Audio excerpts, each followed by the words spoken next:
working for the federal government. But this is scary stuff. This is kind of third world stuff. This is not only third world stuff, but this is like Putin kind of activity. You know, so if there were federal agents that were involved on January 6th, we really need to know what the FBI knew and when they knew it.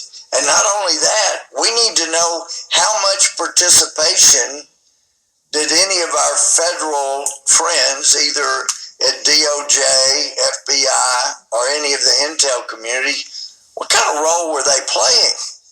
Because there's information that came out about the effort to kidnap the Michigan governor, and there were federal agents, so it's been said there were federal agents that were involved in that. So you hear that? And then what he tried to do, he tried to pass the buck. Say, this is third world stuff. This is Putin stuff. No, so look, America is the king of staged events, of false flag events. America is known. A lot of the events that have been written in the history books started off as live drills. A lot of drills they start drilling for in the event that this happened, in the event that that happened, and all of a sudden it happens for real and it goes live. Some of the most major things in history, in recent history, happened just like that, including one of the most recent ones. So, you know, trying to pass the buck off like they don't do this, other countries do this, but not us, no.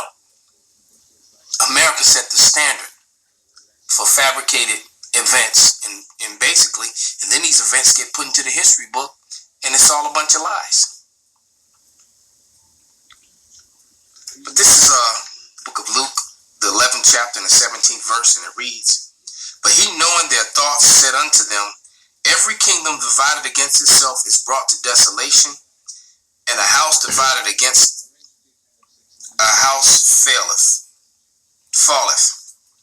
If Satan also be divided against himself," because Satan means human adversary. All right? So we're not talking about the spiritual, the angel, the messenger, Satan. We're talking about the human adversary, Satan.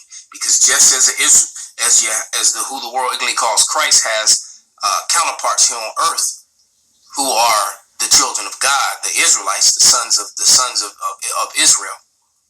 All right, the sons and daughters of Israel. Satan has his counterparts too, which is Esau, Edom, the so-called white man, or so-called white people. All right, the actual, so-called Caucasians, the ones who really are, because there's some people who look Caucasian who are not. All right. If Satan also be divided against himself, how shall his kingdom stand? But ye say that I cast out devils through Beelzebub, and if Beelzebub cast out devils, by whom do your sons cast them? And therefore shall they be your judges? You see, because this man has set himself up to be a judge. And it's clear that they cannot. They can't even trust their own alphabet organizations. They all have their own agendas. But if I, with the finger of God, cast out devils, no doubt the kingdom of God has come upon you. And that's what's happening. The kingdom of heaven is at hand. The tabernacle of David is being set up. Something that Christianism tries to get around, the fact that the kingdom of heaven can't come.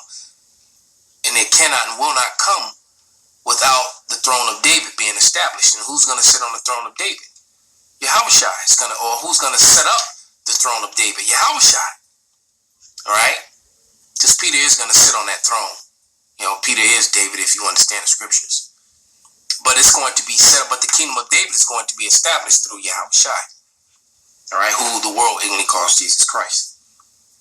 All right? It says, when a strong man armed keepeth his palace, his goods are in peace. And see, that's Esau, Edom. He's been so strong, and now he's been made weak. And even if if he could have the greatest army on earth, which he does not anymore. All right? But even if he did, that wouldn't help him against the power of heaven, against Yahushua, which this is talking about in verse 22. But when a stronger than he shall come upon him, see, when Yahushua come, nothing that he has is going to help him. And overcome him, he taketh from him all his armor, wherein he trusted, and divideth his spoil. So Esau Edom is getting ready to be robbed and spoiled and brought to naught. All right. So with that, I hope this was an edifying and informative lesson. Call Halal Yahweh Bashim Shai Bahashim Wakakudash Wa Abab Bal Kwam Yasharala.